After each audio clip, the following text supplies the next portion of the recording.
Welcome to the Everyone's a Critic movie review podcast for the last time. I'm your co-host, Bob Zerl. With me, as always, is professional film critic Sean Patrick and Jeff Lasseter. Visit us at ihatecritics.net, everyone'sacriticpodcast.com. We're on Facebook, Twitter, Instagram. Our handle is CriticsPod. You can listen to us at Apple Podcasts, Google Podcasts, Spotify, Alexa, all your podcatchers. We're also on YouTube. Subscribe to the show, rate and review the show. If there's a notification to let you know that a new episode dropped, click on that. But please go to Apple Podcasts and give us a 5-star review. We'll read that review on the air. What am I forgetting? Patreon. Patreon.com/criticspod is the best way to help support the podcast. And then we have our TeePublic link over at ihatecritics.net. Sean, why don't you tell people where they can get your reviews? Yeah, you can find my stuff on our I Hate Critics Facebook page. Posting stuff there all the time. I didn't get to our usual box office post today because I was dunking on the Golden Globes, but you can see a lot of the stuff, my reviews there on our Facebook page. And Jeff, what do you got going on? You can find my artwork at jefflasseter.com. There you can find links to my Etsy, which I just put up something I'm super proud of, which is my new Killer Clowns from Outer Space stickers. I posted them all over and I got like 10 likes. So go there and like it, please.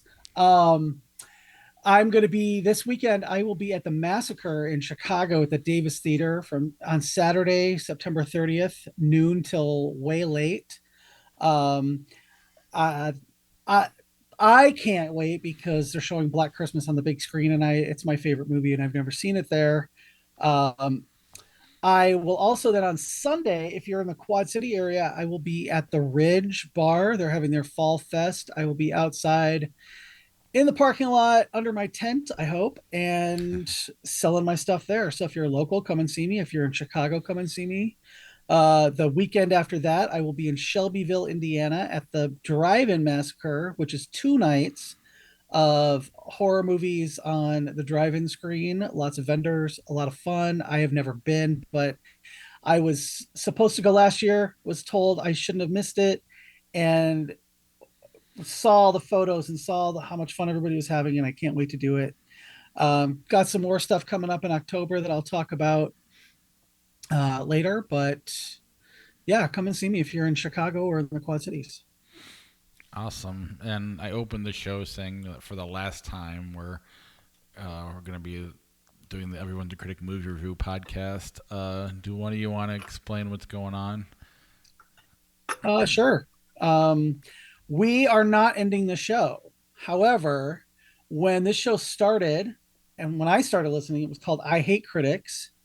Everyone's a critic and I hate critics. And we decided a while back to kind of switch it up and, because of the hate and all that. But let's face it, we still hate critics. So we're going back to I Hate Critics. So that's where you'll find us going forward. Yeah, I think Sean It said always we're was. bringing the hate back. It always Yeah. was where I still get it to this day where we started this when I was talking to Bob about how I always thought my job was cool. I thought I'd be able to tell people I'm a professional film critic and people will appreciate that. And the most common response is, "Oh, I hate critics. I never listen to them." Quickly popped that bubble of cool that I thought I had. But it's made for a good title for this show, and it's an appropriate title again, just because I think it's X's fault. X's fault.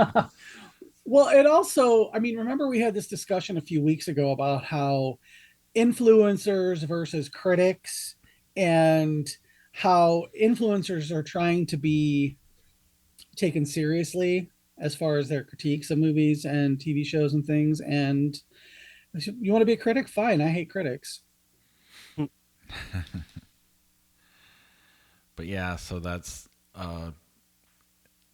what our name is now. We got a new logo that should be on your screen. If not, update your app, maybe refresh it and see if it changes for you.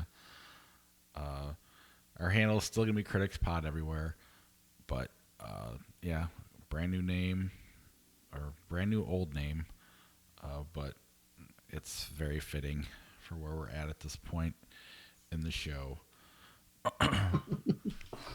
All right. Any news you guys want to start with? Oh, the Golden Globes is out there embarrassing themselves again, as they usually do with their, poor decision making and lack of ethics. Three of their members have been drummed out because they were talking about the Zionists, which, you just love. Great vetting there, guys. I'm sure these guys have been members for years, but now this is a problem. Now that and of course they're covering this up by the fact that they've launched two new categories for the Golden Globes this year, which is one they're going to hand out an award to stand-up comics because they want stand-up comics to come to their show, and the other one is the "We promise we're giving Barbie an award, we swear" award, or what they're calling their box office award. So please watch our show. We will, I swear, we will give Barbie an award. We will. Please watch our show, is basically what that award is called. Yeah. I wonder if, considering how well horror has done this year, especially like The Nun 2, which you were talking about box office earlier, it beat the Expendables. Yeah. And it's like 3 weeks old. There's a new Expendables. I've never seen any of the Expendables. I wasn't about to see this one. Yeah, it only brought in $8 million over the weekend. Yeah, it's embarrassing. That's funny. Yeah, The Nun 2, the third week in release, The Nun 2 beat the Expendables. Were you leading into the idea that there might be a horror category at the Golden Globes? Well, I mean, if it's box office, I mean, they could say something about the fact that everybody is, still going to see horror, even if they're not seeing other stuff. The box office award is just going to Barbie, so they can tell people that they're giving Barbie an award. That's what's I know. Golden Globe sucks. Well, the box office award is, ideally it would go to the highest grossing film of the year. That's why, that's the whole point of the award, is to honor the movie that most people went to see. But why have nominations? It's basic math. Yeah. I wonder who's going to win. It's not like these guys have any ethics. I mean, they really. This is not a group that is known to have an ethical approach. They're just begging people to watch their television shows. What they're doing. When I lived in West Hollywood, I would walk by the Hollywood Foreign Press Association building and just flip them off because they were so bad. Go ahead. I want people, if you really want to have fun with the Golden Globes, just go look up their membership and then try and find anything any one of them has ever written about a movie. Go ahead, because I've done this. I've done it, and you can hardly find. These people rarely, if ever, actually write anything about movies. And if they do, it's like this puff piece about, having met, superstar A at a party B, and this is what they were wearing. And these are the people we put on television as experts in movies, Well, and the Golden Globes was always the fun one because they were drinking at their tables and, they'd get up and, say what you will about what she became. That was where Kirstie Alley won the Golden Globe and got up and said, hey, Parker Stevenson, thanks for giving me the big one for all these years.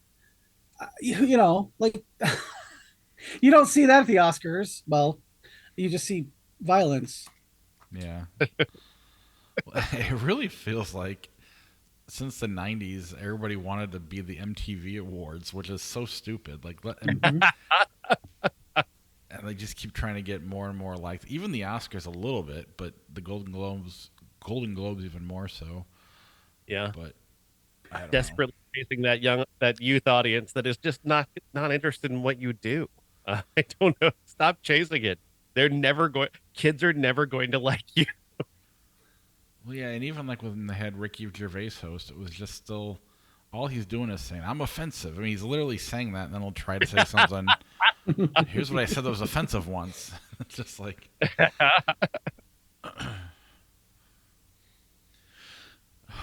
All right. Anything else on the Golden Globes? Beware any comedian that says I'm edgy. The real edgy comedians actually don't have to tell you that they're edgy. Yeah, they just asked to jerk off in front of you.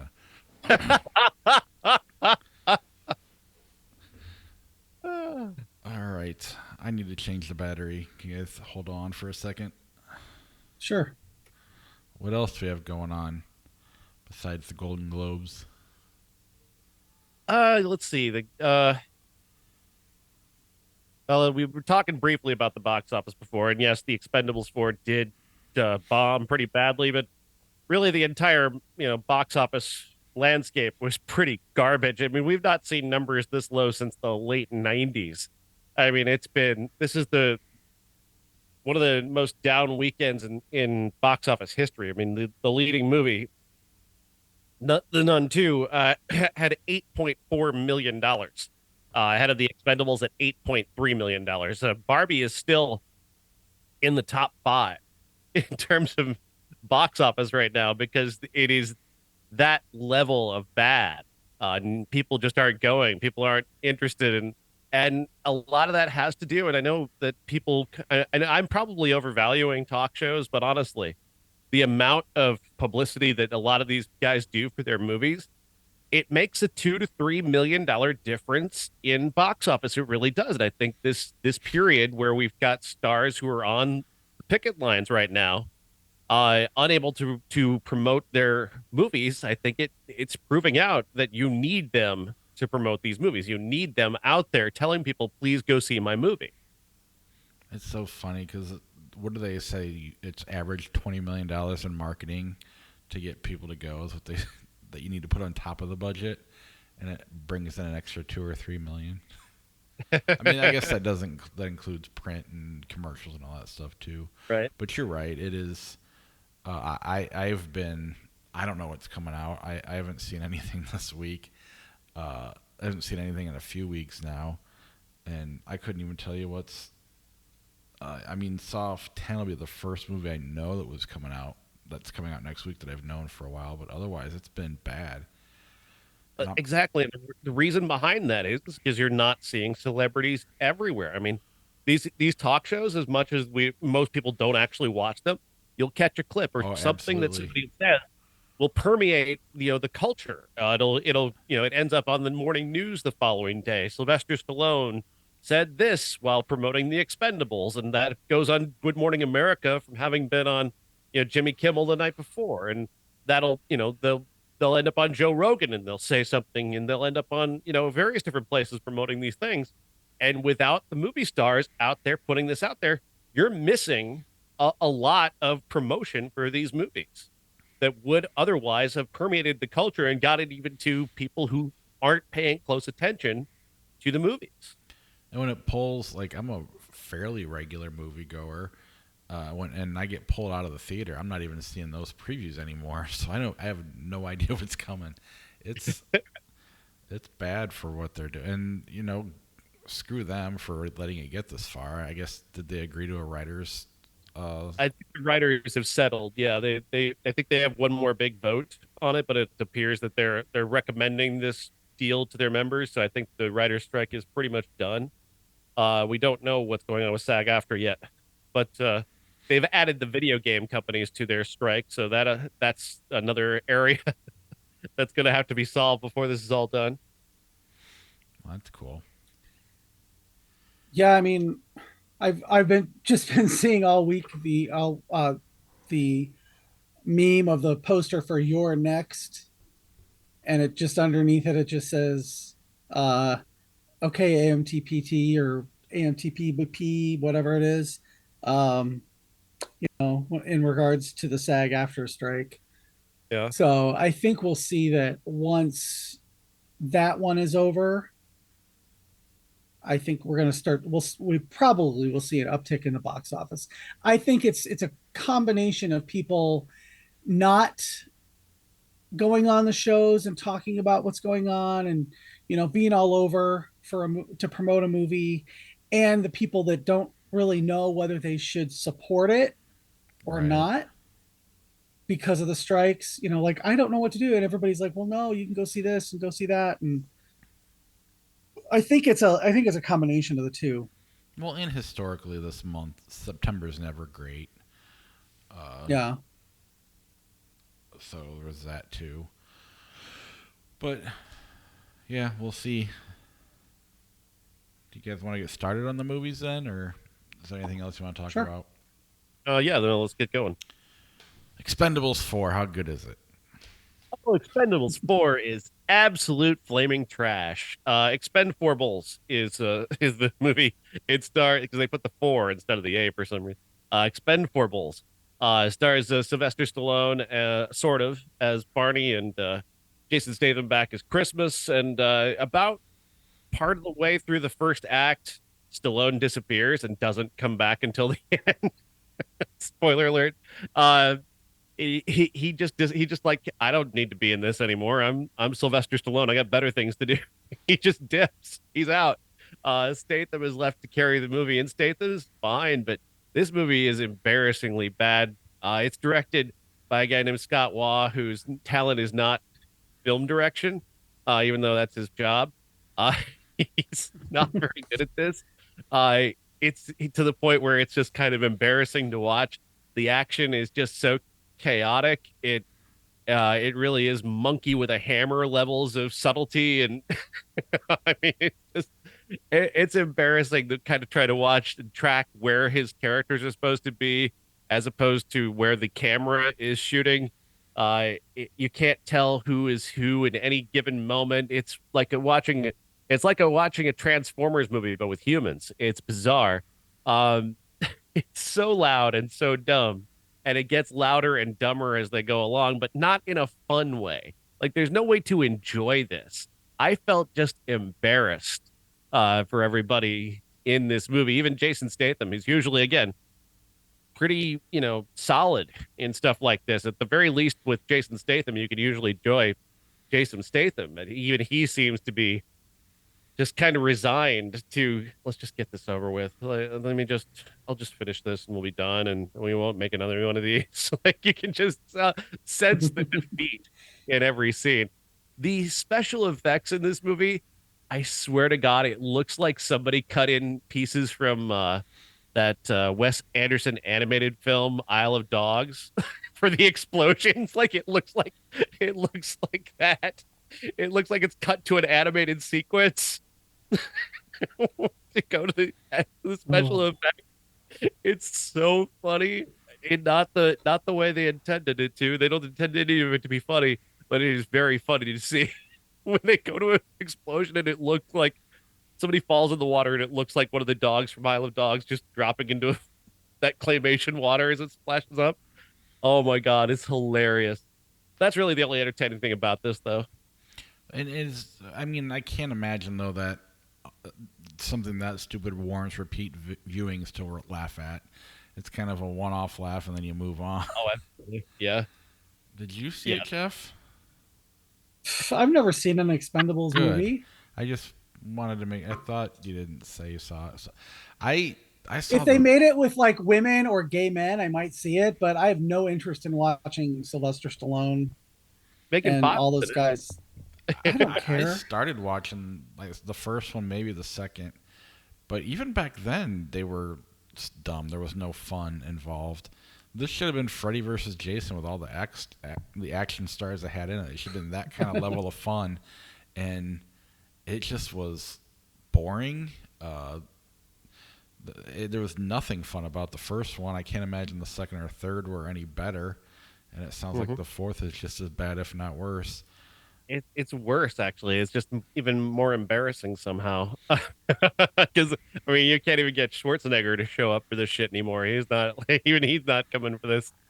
He only came for cameos in the previous ones anyway. But yeah, it's sad. It falls into this your growing subgenre of guys Bob could beat up movies where Eh, like these guys can these take uh, me.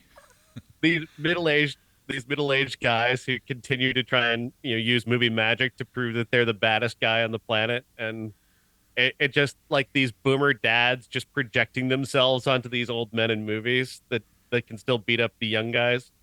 Also, like, I mean, if you think stormtroopers are bad shots, like the guys in this movie, like, they never they're they never hit a single guy. Like nobody in the main cast gets hit one time by anything.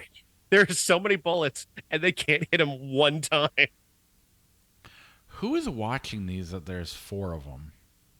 Because I don't remember any of them being like super successful. Is it just overseas?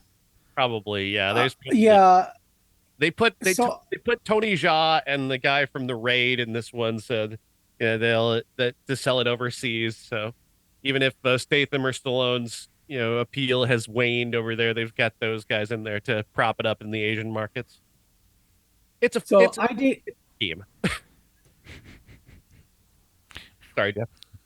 Oh, I was just saying I did a guy from Hong Kong who loved the Expendables, and that was like the first sign I knew that it was time to break up. But I mean, he's just said that like they were so huge back home and blah blah. But I'm like, I don't. I always wanted to go there, but now I kind of don't. Kind of lowered my opinion now. Populous. But yeah, it was like, oh, this is the best movie ever, and I'm like, I'm not gonna go see it. Oh, you've got to see it. It's so great. I'm like, no. Yeah, it's not good. It's embarrassing, honestly. I feel bad. I felt a secondhand embarrassment to everybody in this watching it because they have no idea. They really don't have any idea how bad it is. They're just, they're doing what they can with it, but it's like they're just all just give me my check. Like it is a pyramid scheme. And what it is, I mean, the company behind the Expendables movies is basically propped up some sort of pyramid scheme where they're just making money selling the international rights and running for their lives. Mm-hmm. But yeah, I mean, even as a Stallone apologist for years, I couldn't handle these movies. Like, these are worse than almost anything he's done, and he's done some bad shit. I'm gonna call my shot. 10 years from now, we're gonna read a book about how somebody created a scheme to make these movies, and just they were entirely not real. They were like constructed through AI entirely, and then sold to shell corporations over and over again in order to make it seem like they made a profit. It's gonna be like some kind of producers like scheme, actually. I think it's going to go back to Planet Hollywood and some deal they got themselves stuck in they couldn't get out of. And Stallone got the worst of it. Oh. All right. It Lives Inside. It Lives Inside. This one I've seen it. I have seen this movie. Just after Megan Suri is the star here, is a young woman in high school who has sort of tried to her best to assimilate to her, mostly white school, and this has meant leaving behind one of her closest friends, Tamira, who has become obsessed with this jar that she carries everywhere. This dirty, gross jar, and this jar is related to the death of another Indian family in their neighborhood that nobody really likes to talk about. And one day, when Tamira is asking Samita or Sam for some help, she breaks the jar, and the jar happens to contain this evil entity.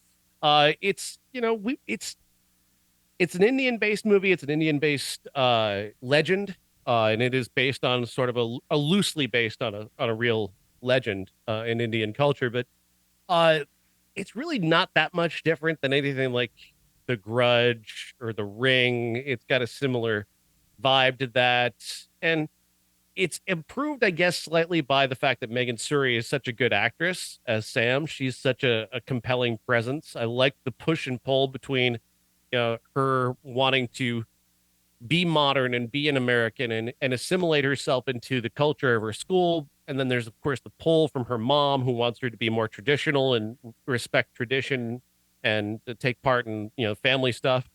And that's a legitimate, like, push and pull drama. And I appreciate that. And I appreciate that plays a role in sort of the subtext of the entire movie. That's at least a little bit different than your typical teen horror movie. That said, this movie does adhere to a lot of the tropes. It is highly conventional, and it ends in a way that is relatively relatively new, but not new enough to make me go, oh, well, this is something special. I think it's good enough, but I don't necessarily think it's going to be one that I stick with for years to go. Jeff, did you see it? I did. I actually really enjoyed it. Everything Sean says is true. There are a lot of tropes, and it does follow that, that grudge, the mystery of what's going on kind of trope, especially from a cultural aspect. But everybody in the movie was just, they brought a new kind of life to it. The fact that it's created by uh, Vishal Dutta and Ashish Mehta, uh, and that they base it in their culture. And I want to say this without sounding insensitive, but when I lived in Chicago and Jersey City, there were a lot of Indian families, and there was always that one Indian friend who was a little more Americanized than the rest of their family. And I really saw that in this, and saw all the things that I recognized from having, the Indian friends that were kind of in the same situation. And kind of, I mean, it's kind of universal. You always kind of reject your upbringing to a certain extent so that you can make your own life. And it's a little more fraught when your family is from another country or from another culture. um, and I feel like that really resonated for me in here. um, Megan Surrey and Betty Gabriel. I love Betty Gabriel. I just think she's so good. She has such a good scared face. You know what I mean? Like when she was in Get Out, and she's just, that that smile, but inside the smile it just says, we're all fucked.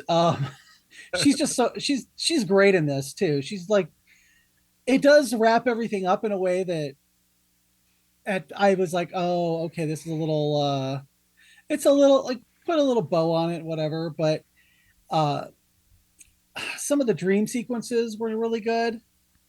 Like there's a couple times where even though you're pretty sure it's a dream, it could be this demon.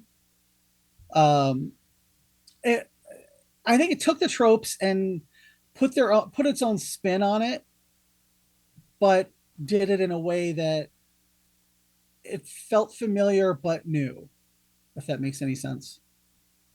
I really enjoyed it. I thought the setting was great. I thought that the cast was great.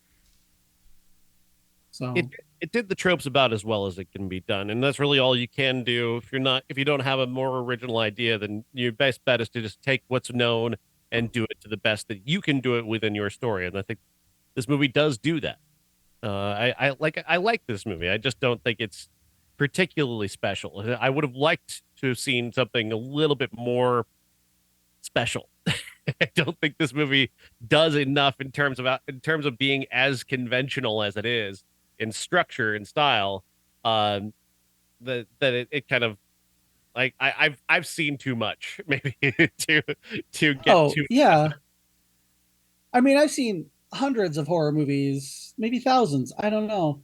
And yeah, it was all familiar, but again, it's these kind of movies, it's the performances that make it a yes or a no for me, and this was a definite yes.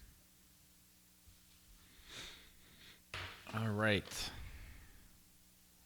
Dumb money. Let's have Sean break the internet again. It Lives Inside is the best movie of the weekend. I'll tell you that right now. Dumb Mhm. Money stars Paul Dano as Keith Gill, who's a man who made some headlines during the whole GameStop thing. And the GameStop thing was a Wall Street situation where a group of small investors via Reddit came together and started buying GameStop stock. And they essentially discovered this loophole where if they bought up this stock and pushed the value of it up, it would hurt this one particular hedge fund, and it would, have an impact on Wall Street and actually keep GameStop open. And it worked. A lot of people, he made a lot of money. A group of people who followed him made a lot of money. The problem that I have with the movie presentation of this is that this movie feels like a victory lap. It feels like Craig Gillespie, the director, is patting us all on the head and going, "Good job, everybody. We beat Wall Street." I'm like, "No, you didn't.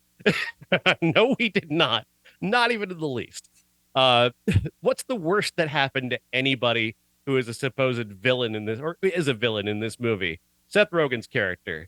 He went from being a billionaire to being a millionaire, and oh, you know where he is now, guys? Do you know where this character Seth Rogen plays is now? A billionaire again. He's the he's the co-owner of the Charlotte Hornets. Boy, did we ever get this guy, huh? Man, Oh. we took him down a peg. He only owns an NBA team now. But it is the Charlotte Hornets. You've got a good point there. I don't even really know what that means. I don't watch the NBA anymore.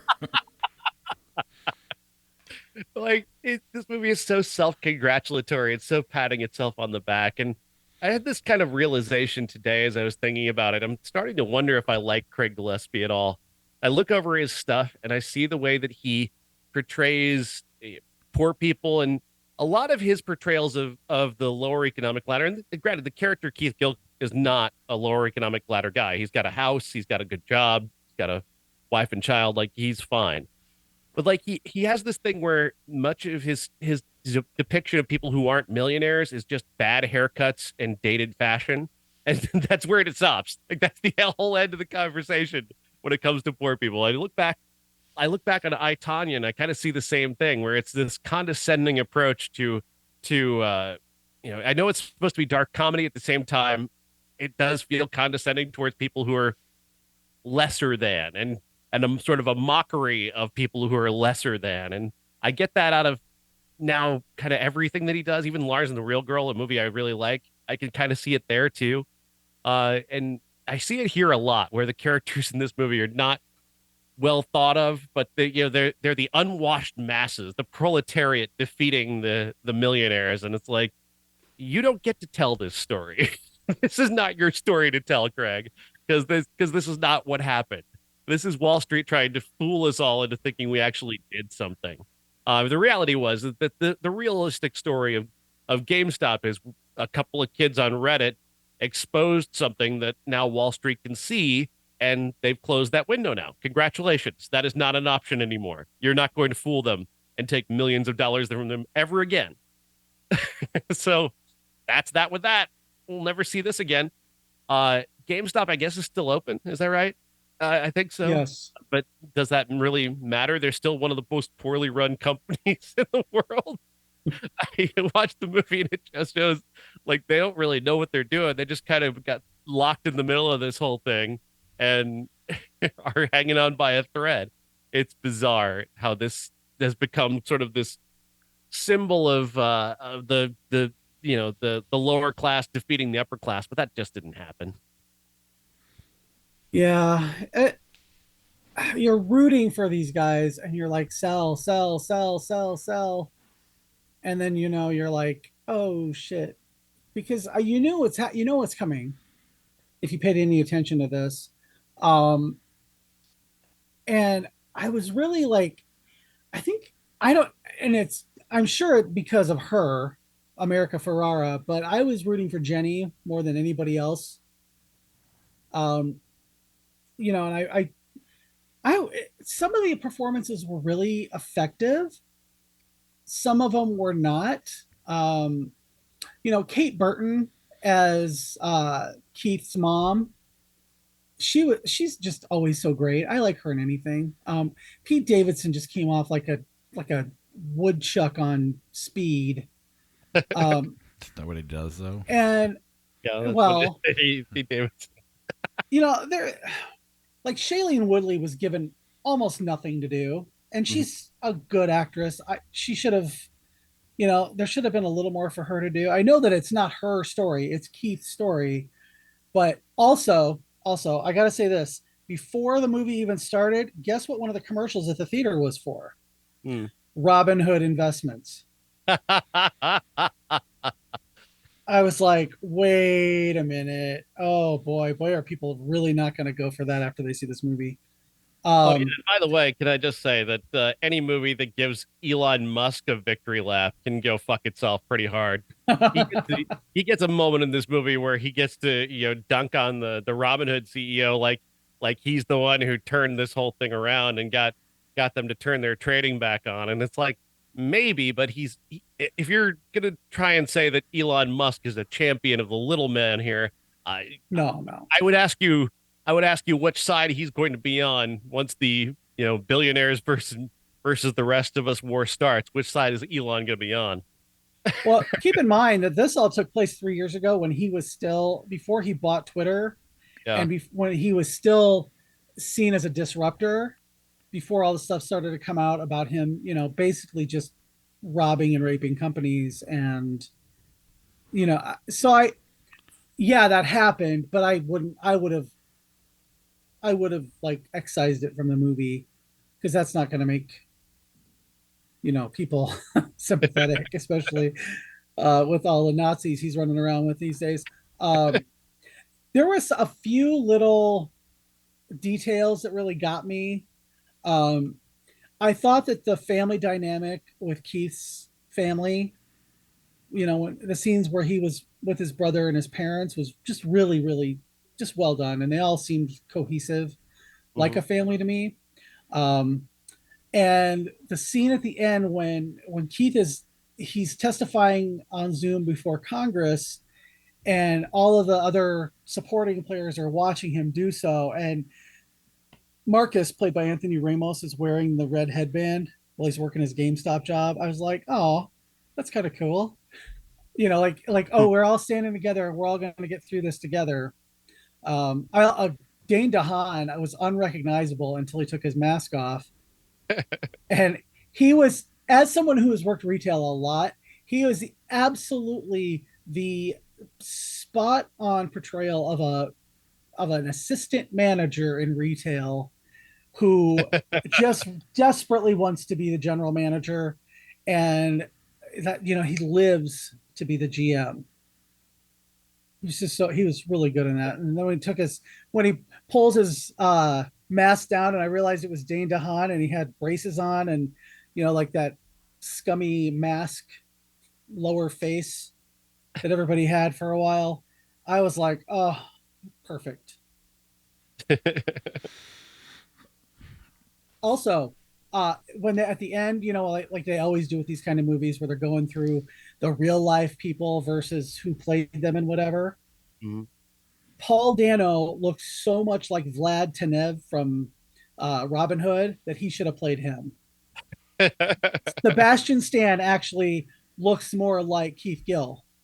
That's Then funny. they should have switched roles, because I know they want, they gotta make Keith look like the everyman, and he is, but he looks so much more like Vlad Tenev in real life. I was just blown away.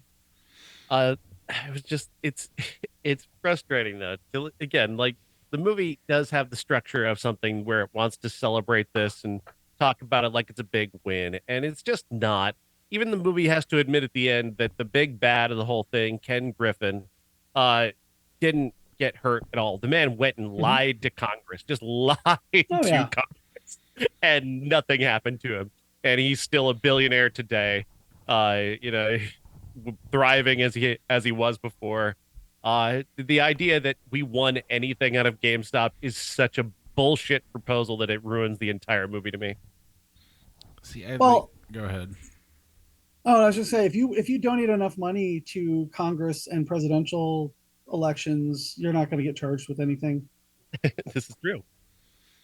Yeah, and even when it was going on, like Democrats weren't like helping out or rooting for the GameStop people either. They're like, well, I don't like the way they're going about it. Nobody in in Congress or in AOC did, but okay, but that doesn't count. Yeah. Well, they exposed the game, and that's what everybody hated, is that the American dream is a myth.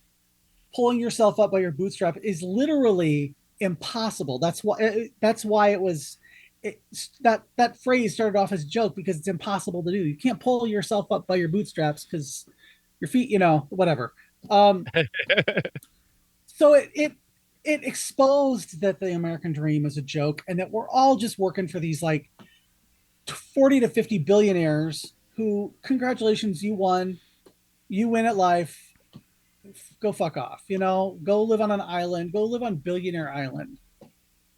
Um, but it's towards the end, and I knew, knowing how it worked out or didn't work out, it just was depressing because it's like, oh my god, it's just more stuff that is, it's basically showing us that the capitalistic society that we live in is only made for the top people, and you're going to get there if you were born into money, you know.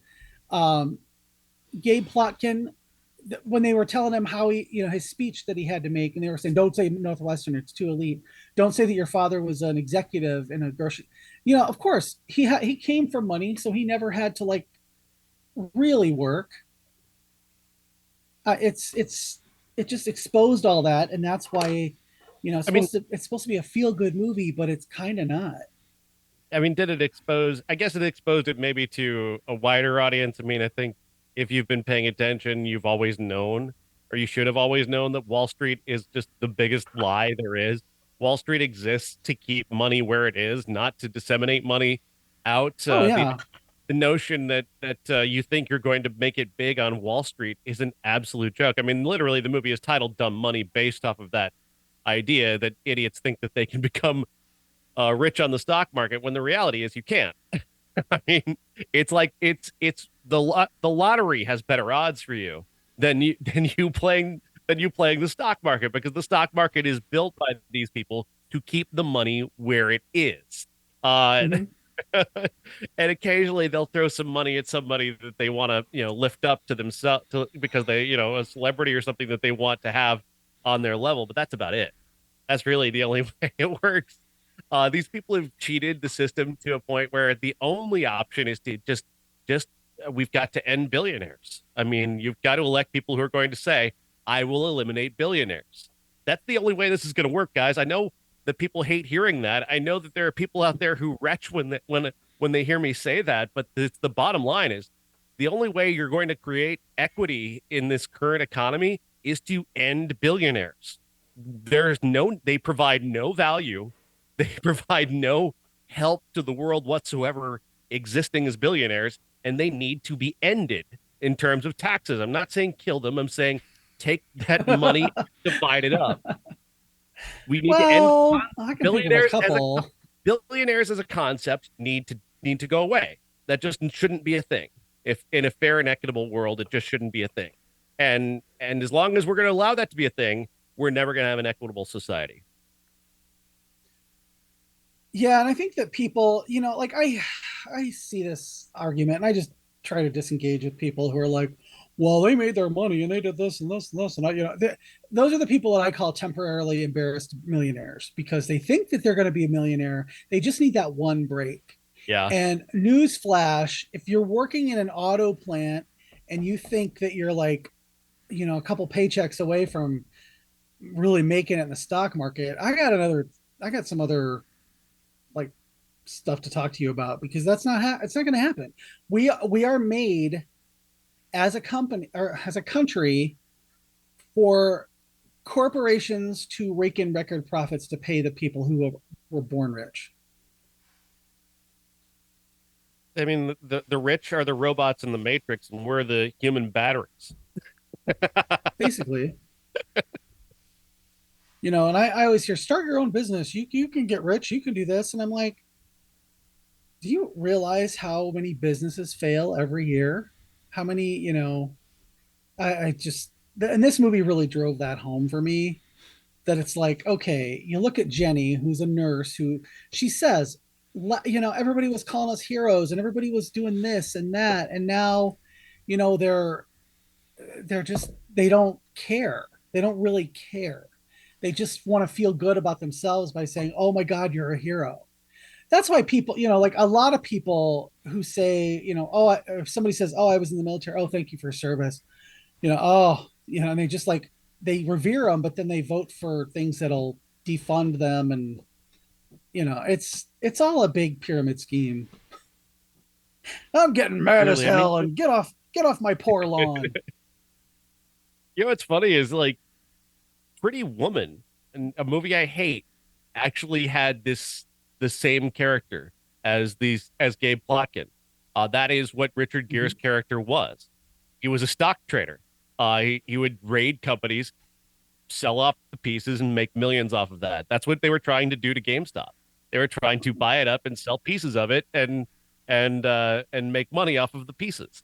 Once it failed, that was the plan, and obviously that didn't work because because these guys stepped in and did what they did. But we've known this was what they were. Pump and dump is like a literal thing that we've known for decades, and we just sit back and kind of go, whatever. I guess Wall Street. It's a mystery. I don't know.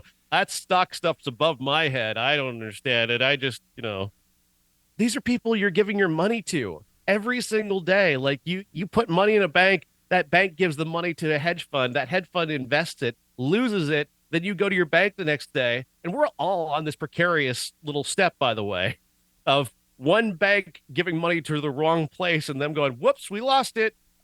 Where'd it go? Well, we had it, but it's not here anymore. You go to your bank tomorrow and you're like, where's my money? And like, well, we accidentally gave it all to Bain Capital and they bought KB Toys and went bankrupt. Yeah, that's fun. Happy future, everybody. I hope you don't feel too bad after this show. I promise you there's a reason to live tomorrow. There is? The love of your family is real. Wait, what? What's that? Just kidding.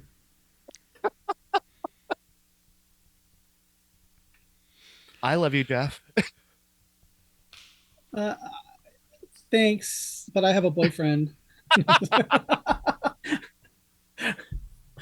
Bob, do you want to step in here before I have to get real with Sean? Fine. I invested in all this when it was going on. Yeah? How'd you do? Did you? I got hacked by Robinhood at the very end. I would have made $40,000 instead only made $8 because somebody hacked into my account and sold everything before I wanted to. And then it went up, and then the next day it... I mean, I don't know. I stopped looking after it. Did you get caught in that moment where they shut off trading? No. I guess I was there, but I wasn't affected by that part. I think it had already been hacked at that point. But yeah, somebody got in and hacked my Robinhood account and sold everything. And I don't know. It was annoying. And at the time, I mean... say what you want about Elon Musk. If he says something on Twitter, it would make things move. That Dogecoin thing he was doing, he made that jump from, I got in on that at like 2 cents, and at one point it was over 70 some odd cents. Again, all of it, like I said, I got hacked. And Robinhood, the idea of people being able to control their own thing in Wall Street, it would work if you knew how to go in there and do it. But if you have to work through a broker or something, that's where it doesn't work. And Robinhood could have been the perfect place, and it totally screwed people over. And I don't know, the whole thing was stupid. I think the wrong guy made this movie. I think they came out too soon. I think the documentary is way better than the movie could be. I didn't see it, but the trailer didn't look good to me. I think Adam McKay could have made this in like 2 or 3 years and done a better job. This isn't a dark comedy. This isn't a victory lap. Oh, absolutely. It's interesting more than anything, and it should be told that way. And it should be told to piss you off, kind of like the other movies Adam McKay has done that he's done well with, not Vice, but the ones that he did good. But it is what it is. So. Was Gale any good? Go ahead. Yeah, the underlying thing that you need to remember too is that this is a movie made by people. They're made by people who are not going to be able to tell the story the way they want to, because where did they get their money for it?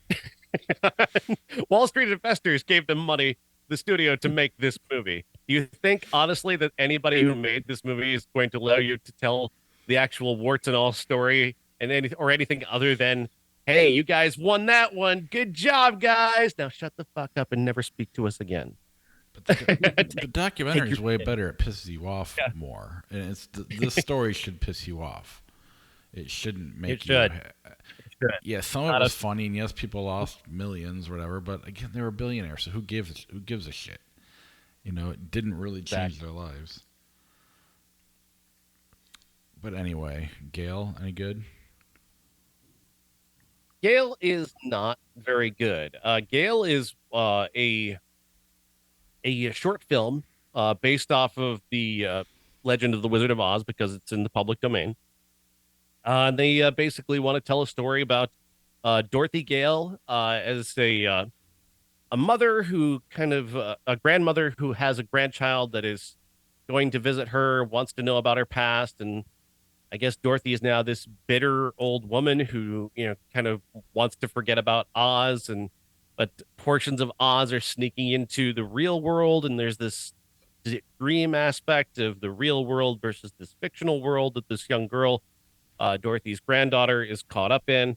Um, it's not very impressive. I'm not sure exactly what they were going for. It's a template, I guess, to try and get a full length feature film off the ground. But I'm not, again, a horror film should have a perspective of some kind, like what is the actual horror supposed to be. And I don't know if they want to make Dorothy the villain now, or if or if Dorothy is just a jumping off point for what they want to do in Oz in terms of that being the horrific aspect, like a la, Winnie the Pooh, blood and whatever. Like I think that's kind of the direction they want to go is taking a well-known IP and making it horror. But I was not impressed by what I saw. Did you get to see it, Jeff, or was it not available? No, I didn't see it.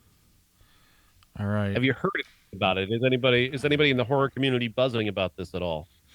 Nope, have not. I've heard more about Winnie the Pooh in the year before it came out than I did this. You're the only person who's ever said anything to me about it.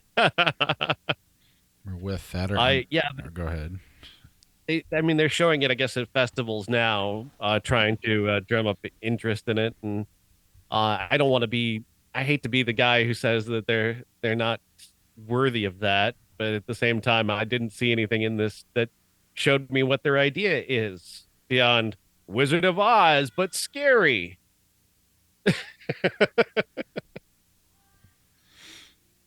All right. Our undisputed classic is The Wizard of Oz. The Wizard of Oz. This is one of my all-time favorite movies, and I know that's not saying much. It's like a lot of people's all-time favorite movies, but it's like for me, as somebody who, one of their all-time favorite films is Midsommar. The idea that Wizard of Oz is one of my all-time favorite movies is kind of funny to me. I feel like I'm not supposed to love The Wizard of Oz, and yet I do. I love the black and white to color transition, the traditional, storytelling template of a young girl, a naive girl on an adventure who forms a team and goes on an adventure and saves a bunch of people. And I just it's very simple, it's very straightforward, it's a very simple, good versus evil narrative going on with your evil witch and your good innocent girl, the lovely young dog, like all these just wonderful aspects.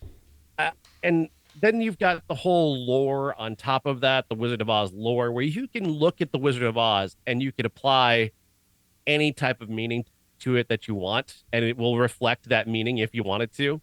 I was reflecting on this. I wrote about it today about how, people think that Dark Side of the Moon lines up with the Wizard of Oz. And it's true if you want it to be. If you want that in your head, your mind will create the connection to show you that the Dark Side of the Moon and Wizard of Oz connect.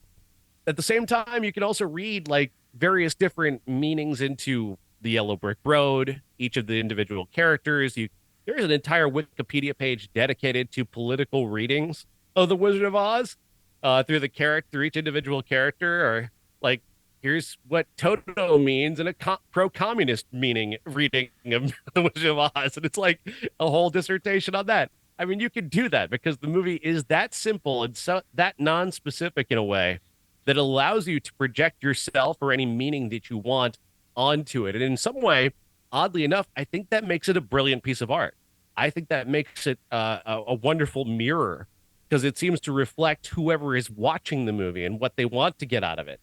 And that to me, to have made that in 1939, where meta was not a thing, makes this movie so fascinating and so much richer and deeper than I ever thought it was. That's interesting. I always kind of gave Pink Floyd the credit for it, just having such broad music that could kind of play behind anything.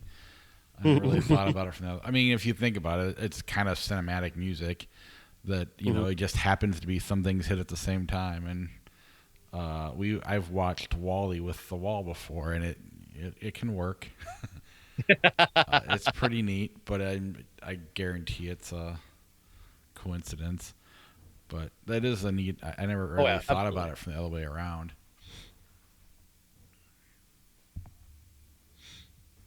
Jeff, get some shots on the deeper meaning of the Yellow Brick Road.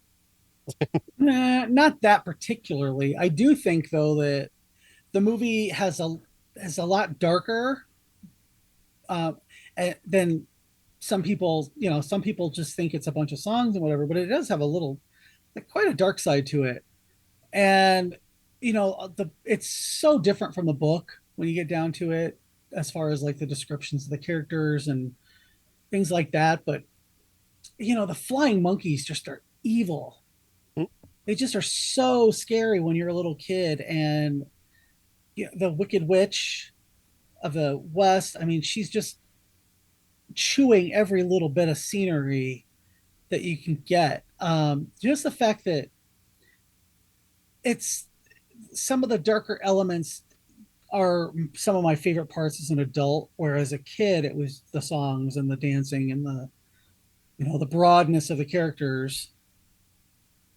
Seeing it as an adult, I'm always struck by, oh, she's gonna kill this girl.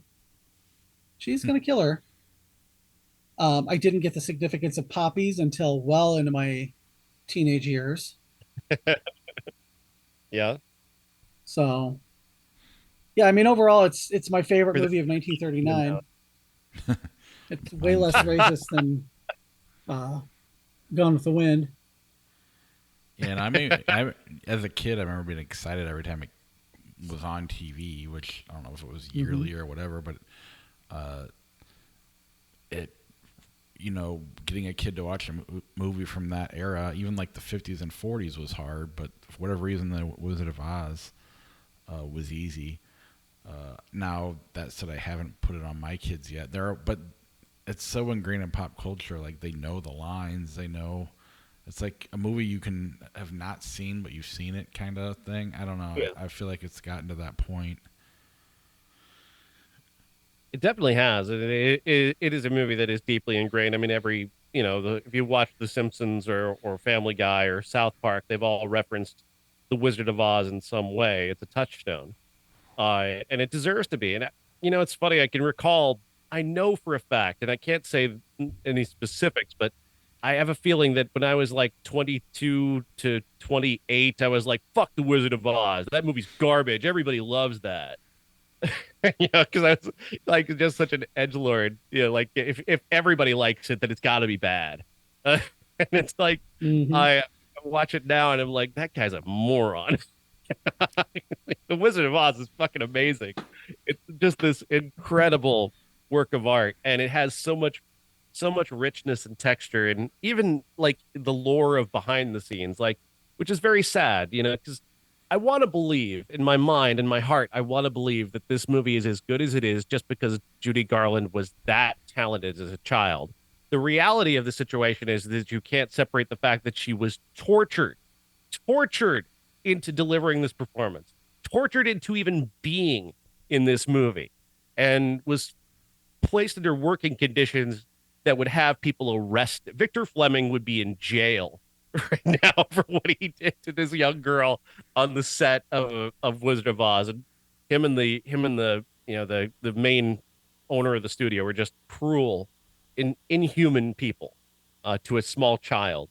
But she still somehow comes out and delivers this radiant performance that is just so iconic and so brilliant for someone of that age under those circumstances to deliver. It's incredible and kind of sad all at once.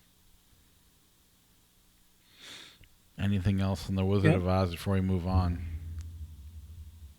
If you've never seen this, I mean, you need to see it. It is one of those movies. It actually, I believe this belongs on the AFI list. I think it belongs high on the AFI list. Is Just it not on there? not just. I don't know if it is or not. I would assume it probably is, but I mean, if it's not high enough as far as I'm concerned.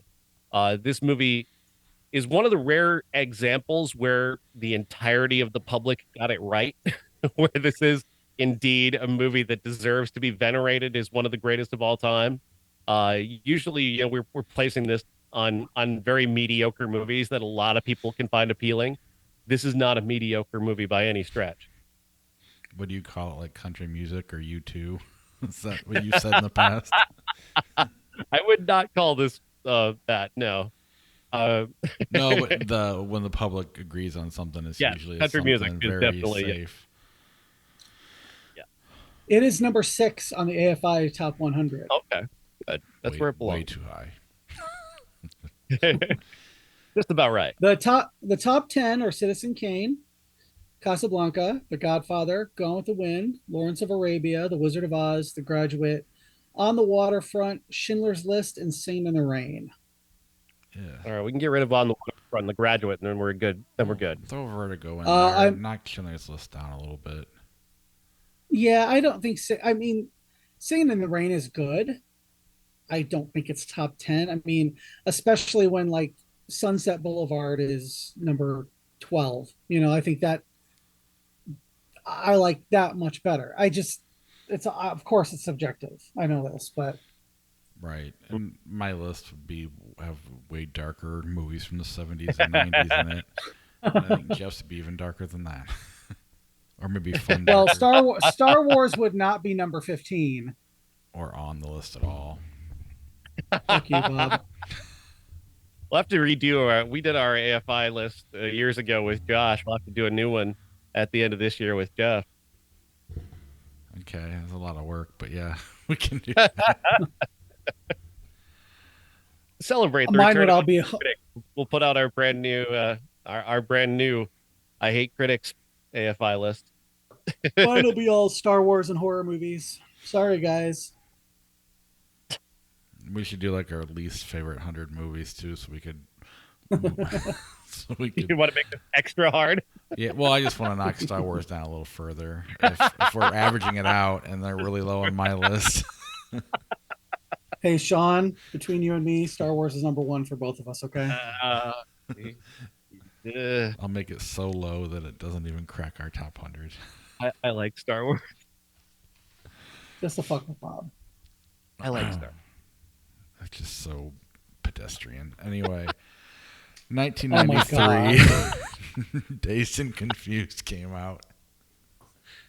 Dazed and Confused, directed by Richard Linklater and starring an incredible cast, starting with, of course, Jeremy London, Matthew McConaughey, Parker Posey, Joey Lauren-Adams. I mean, just this incredible group of actors telling a very specific story from a very specific moment in time. 1976 is this very it's this unusual year because it falls right in the midst of like the dying down of the embers of the 60s and right before we're going to kick off into the AIDS Reagan trauma twin traumas of the 80s, and there's this calm before the storm aspect to 1976 where Dazed and Confused exists, and this movie kind of fits in there kind of perfectly. It is not a movie that has a lot of plot, but it has a lot of resonance in terms of being like a realist movie. It reminded me, watching it this time 30 years later, I was reminded of the Italian realists of the 50s and 60s who, you know, portrayals of actual, you know, life events were more important than telling an actual, you know, story that has a recognizable beginning, middle, and end. And that's really kind of Linklater's approach here, is not really worrying about having a beginning, middle, or end, but this slice of actual life that feels real and recognizable, and with is populated by people that are real and whom you recognize and relate to. And there's a lot of characters who are very easy to relate to. The movie has been reduced to somewhat of a meme because of Matthew McConaughey, because of his, the way he sort of lives the gimmick as this character, Watterson, who, by the way, did you notice, Jeff, in It Lives Inside, they were attending the Watterson High School? That's Mhm. and also later on, there's a couple of references just to classic horror movies throughout that one, which are nice little Did you touches. see But what their mascot was? no, The werewolves. okay. Wooderson High School is what it was, and Yeah, that's a throwback to Wooderson werewolves. and the character Matthew McConaughey played was Wooderson. Anyway, the it's a I think Dazed and Confused is one of the more underrated, brilliant movies of the past 30 years. I think this movie is absolutely incredible and doesn't get the attention or uh the kudos it deserves. It's written off as a stoner movie. It's written off as the McConaughey meme movie, and there is so much more to it than that. It is a much more of an artistic accomplishment than people give it credit for. And I think people just want to sort of dismiss Linklater and his work so much that they overlook just what kind of work he's doing here. I mean, I don't think movie fans do that, but I do think you're right. The general public does. I need to go back and watch this because honestly, I'm about to dismiss it. Uh, like the three movies that always got compared to each other, were like at least for me, was this Empire Records and Mallrats, and I like those two better than this. And I do think this is probably better than those two, but uh, I just always grew up liking those movies better. That said, when Everybody Wants Some came out, another Linklater movie, very similar to this, a slice of life, just kind of nothing happens. But that was one of my favorite movies that year. And I know if I could go back and watch this again, which I should have for the show, sorry for not doing it, I probably would appreciate it more than my memory. But I never disliked it. Uh, I do feel like most people would, of those three movies I mentioned, Empire Records, Mallrats, and this would usually be the favorite from what, at least that's been my experience with other people. Jeff, what do you think So, of Being Confused? um, I think it's one of those movies, and it's like uh, American Graffiti was about a certain time in the 50s, right before people were going to get shipped off, to war or to the army or whatever.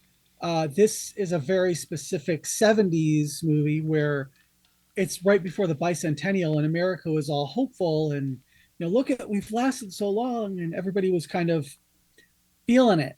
And then in the 90s you have Mallrats, and it just kind of it it is one of those cultural touchstone movies that, because it's such a specific time, you're you're always gonna like have those associations with it, whether you were alive or not.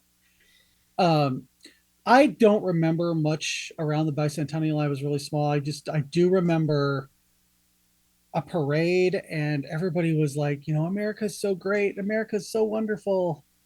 And then, it was kind of more of a reaction to Vietnam, I think, than actually America was great.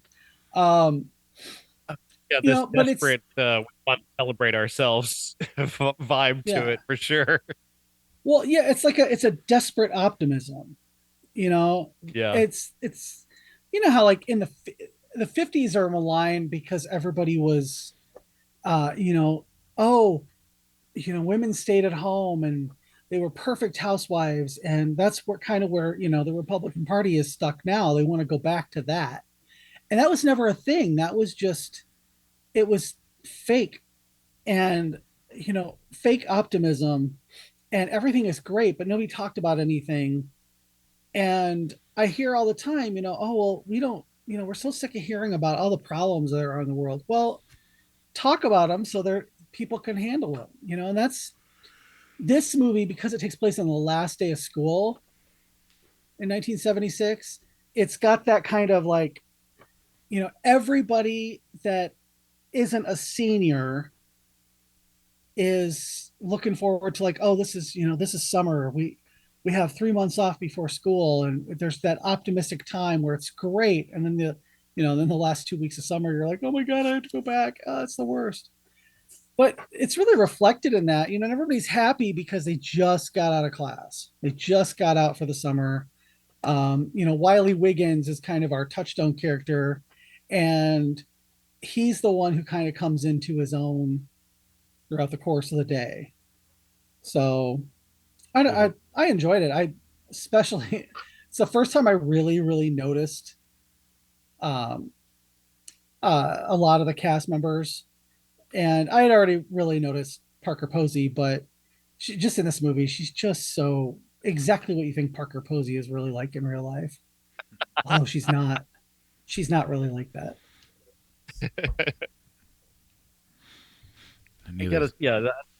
I was born in '76, so I don't have any memories of the bicentennial to that of note. But I just love the idea that this kind of movie. I know this is going to sound weird. I would put this next to Texas Chainsaw Massacre as a movie that defines a moment in the 1970s. Like you've got the definitive end of the hippie era with Texas Chainsaw Massacre, violently covered in blood coming out of the 60s. It's over here. This is the like post-traumatic syndrome moment where it's like, okay, we reached a point where think I can deal with this trauma now. Take a breath. Let's all get high and be happy for a minute. And then of course Reagan comes in and ruins everything. I mean, I would give Texas Chainsaw Massacre more credit just because it was like more in real time. It was like happening as that movie was being made. Yeah, I'm just saying in terms of being existing in the 1970s, this feels like it fits as a companion for piece. sure. As a movie, yeah. No, the movie itself, I agree. Yeah, it's launched so many careers. Anything else on Dazed and Confused? It is the part of the two-part subject of the I Hate Critics 1993 podcast, which will be coming out later this week. We're talking about this and The Age of Innocence, which Jeff and I talked about last week. Nice. What do you watch? Yeah, I don't remember. Did we talk about Boxing Helena? No.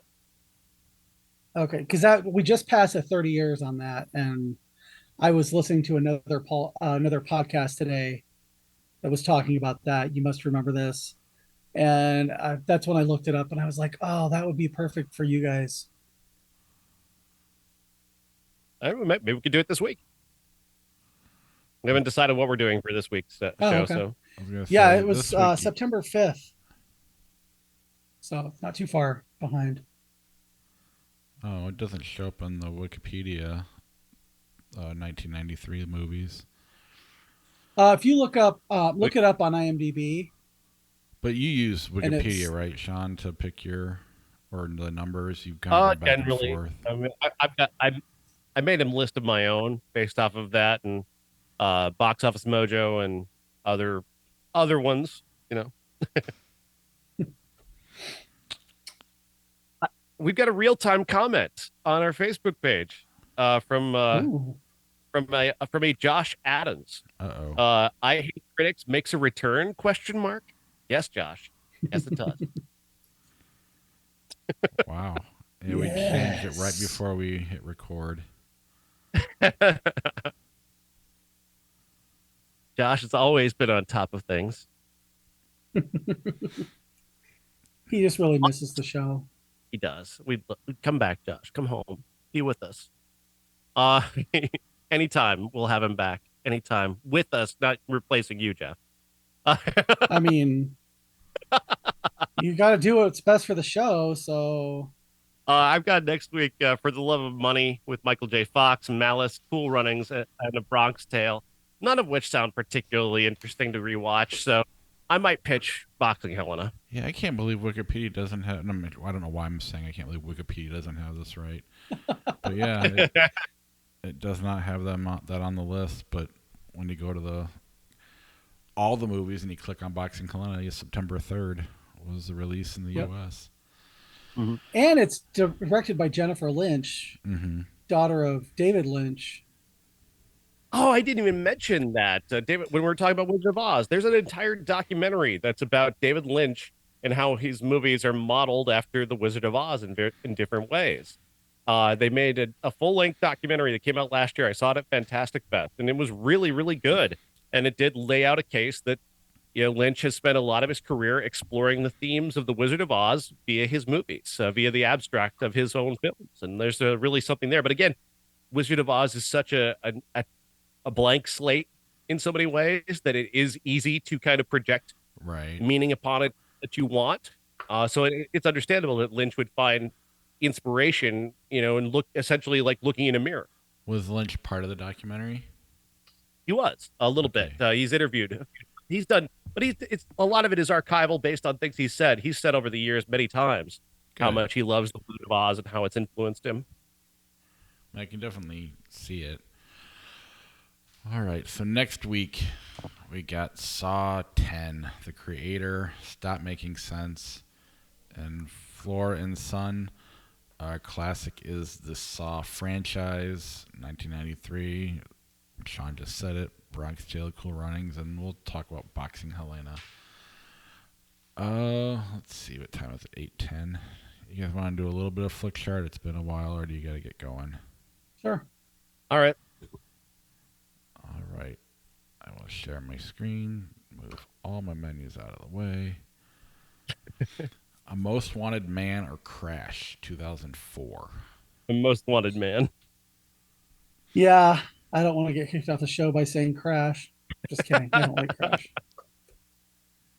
Did you always Crash not is like Crash, or did you have to find out later on that it was crappy?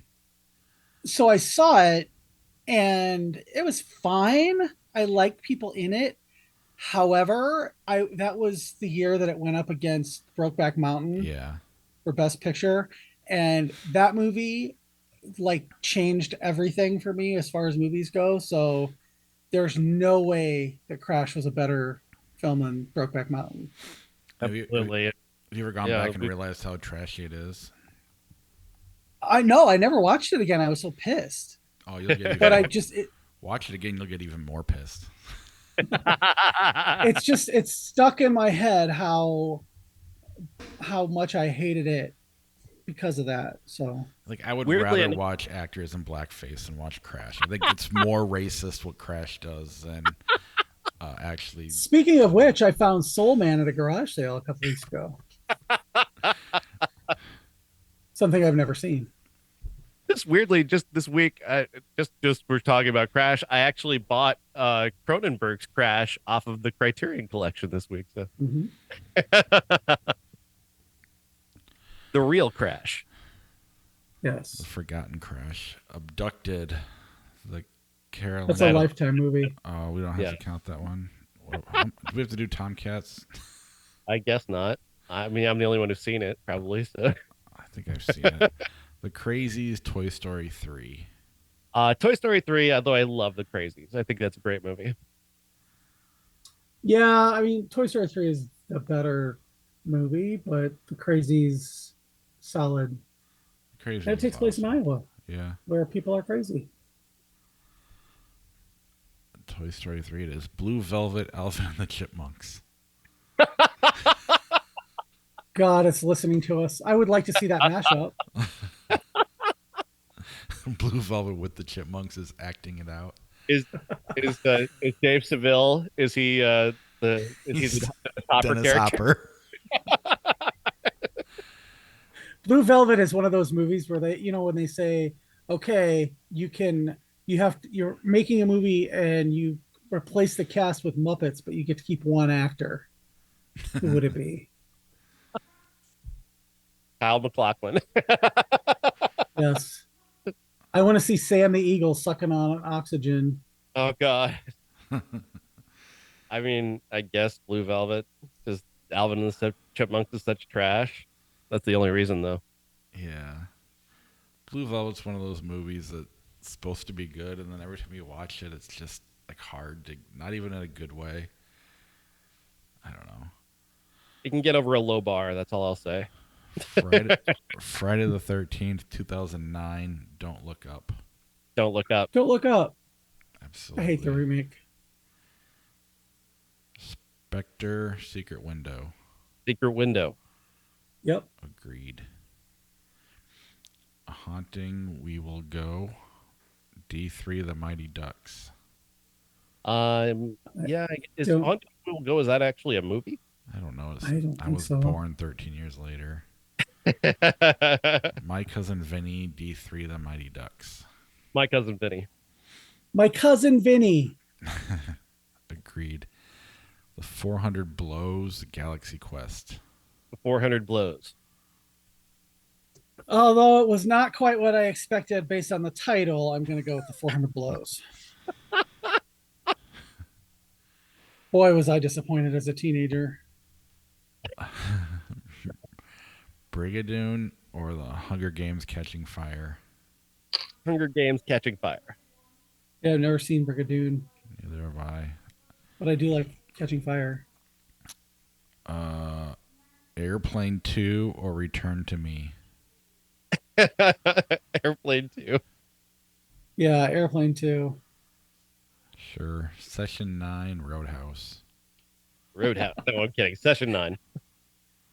Yeah, Session 9. I just like, for some reason, I like saying Roadhouse the way Peter Griffin says it on Roadhouse. Makes me happy. The Rainmaker, LA Confidential. Rainmaker's a good movie. It is. It's a very conventional film considering the director, but it's a good movie. But LA Confidential. I almost say The Rainmaker, but Kevin Spacey really elevates LA Confidential for me. Fuck you. You mean Nicolas Cage? Yes, Nicolas Cage. Sorry. See, I was going to say LA Confidential is so good. The fact that Kevin Spacey's in it doesn't ruin it, like it does like American Beauty. Bill and Ted's Excellent Adventure, Midnight Cowboy. Bill and Ted. Midnight Cowboy. Even though it's got John Voight in it, and he's. I mean, John Voight's bad. Dustin Hoffman's worse. Well, I like Dustin Hoffman, so you can go fuck yourself. I mean, yeah, I think I'm still going to go with Midnight Cowboy. We had such a bad experience when we went back and watched Midnight Cowboy. I have to go Bill and Ted. I just don't like Bill and Ted all that much. I don't love it, but Midnight, we really, like, I don't know whether Sean just rubbed off on Josh and I so much so, but it was just, I don't know, we came away with it saying it was way overrated. Almost Crash, where maybe not quite that bad, but it definitely, I remember liking it the first time I saw it, and Sean just took all that positivity away and made me start hating You're welcome. Sean is the thief of joy, just like a critic. I wasn't complaining, critics. though. I was with him. Face Off, Die Hard 2. Face Off. Die Hard 2. The first three Die Hards are great. I'll go Die Hard 2 because I didn't like Face Off. The Life of David Gale, Snake Eyes. Snake Eyes. Snake Eyes.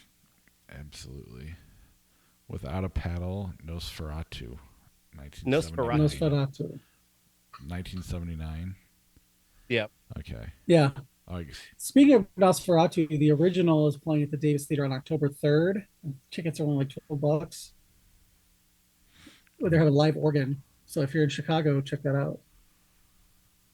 Doctor Strange, Billy Madison. Doctor Strange. I'm going Billy Madison. If it was Multiverse of Madness, there'd be a challenge for me here, but I like the first Doctor Strange. Yeah. All right. I can be alone. Streetcar Named Desire, Tom and Jerry and the Hollywood Bowl. Let's not do that. Streetcar Named Desire, 1951, Howard the Duck. Howard the Duck. No, I'm kidding. Streetcar Named Desire. Although Howard the Duck is so bad it's good. It is. There's an element like of I've kind of been talking a lot about this on the other show about the concept of the most acting versus the best acting, and you're watching Brando sometimes is like you're watching the most acting. And I think Yeah. there's so many bros who came up in acting who are like, yes, I'm gonna be like Brando. I'm gonna do the most acting. And Hollywood rewards this so fucking often. We talked about it with Daniel Day-Lewis on the other show, with trying to explain it to MJ, and I told MJ the story about how he had everybody carrying him around the set of My Left Foot so he could stay in character, and they were just like, "Fuck that guy." Well, you know what they always say: an ounce of pretension is worth a pound of manure. Daniel Day Lewis. I don't know if I told the story about Dustin Hoffman and Laurence Olivier last week. I don't remember. Uh, Laurence Olivier was No. working with Dustin Hoffman on Marathon Man, and Dustin Hoffman's doing all of his method bullshit, and Sir Laurence Olivier just looks at him and goes, "Dear boy, why don't you just try acting?" Well, and I hate to. I mean, he's not a great actor anymore, but Malcolm McDowell has gone on record to shit all over Daniel Day Lewis because he's not acting; he's just being the guy. You know, Yeah. acting you should be able to turn it on and off. I actually didn't like Streetcar because of that. I don't I, know if. I feel like if I watched it again, I might come around to that idea. Well, when we did it as a classic, we all kind of were disappointed in it. Yeah, It's that's true. definitely overrated. Well, I Definitely. think it's partially because like a lot of them played the roles on Broadway and they were just translating a show to a movie. And I got to give Brando a little bit of like leeway on that because yeah, the style at the time, and we talked about this a few years ago with it was a Kirk Douglas movie, Lust for Life, where there's this very big sea change between, stage acting versus movie acting, where people weren't really sure how to translate the two, and a lot of theater directors were coming in and advising actors and directing actors to belt it to the back of the room, just like you did on the Broadway stage. And it took years for people to realize you don't need to do that, that you don't need to, blast everything to the back of the room so the back row can hear it. That's not necessary in a movie. And it took years for that to settle in. And it wasn't until like the 70s where we started to see movies be movies and settle into being their own thing as opposed to being just the adaptation of Broadway to the big screen. That's why Jimmy Stewart was so good, though. While that was going on, he somehow existed and was more relatable and more in a movie. Even in some of the movies where Mm-hmm. they are belting, his co-stars are belting into the back of the room. He's still, without ruining the movie, there's still a chemistry there that he somehow brings it all together. Uh, I That don't is know. that is an exceptional observation. Yes, Bob. Absolutely. Absolutely. All right, meet the Spartans, employee of the month. I'm sorry, we're just done talking Fishing about with Gandhi. classic movies, and this is how we end the show. I've you know what I honestly have not seen either one of them.